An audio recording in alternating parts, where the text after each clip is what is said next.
เรามาบัดนี้แน่เอ๋ยแน่เราขอเลี้ยงบทพจนาภาคตนมีท่านกันท่านสมัยเราท่านกับใจแฟนอังนอซอ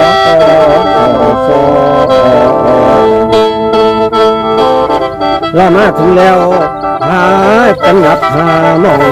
สิ่งเสียงทองที่พาตาเอาสาวเขาแน่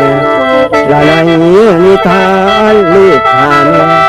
ฟังคนเนี้ยเสียทีที่เห็นหมอกเอ็ดว่าสัตว์เอ้ยและยาวผมเล่นซ่าออกมาด่าล้มเสียเพื่อให้ฝูงแฟนทางผู้ฟังได้เห็นว่าศิษย์ก็ต้องมีครูเพื่อนต้องมีเสาคำเป็นหมอลำต้องมีหลักแขนบ่มีที่ลงทุนบนจังใด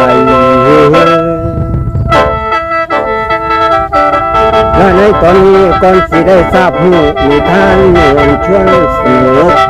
และต้องมีคนสมมุติบอนสิป่าแต่ที่ตนเราผมเป็นคนออกมาเว้าแต่หัวที่เรื่องและบอแม่นมาที่เครื่องลำใส่ไม่ให้พี่จะย่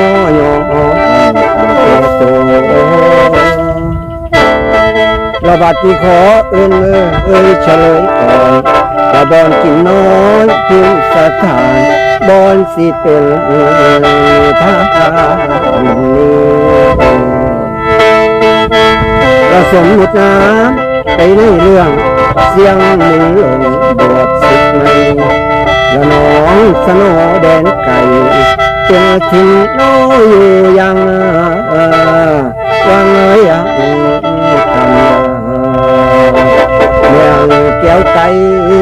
ใจงาม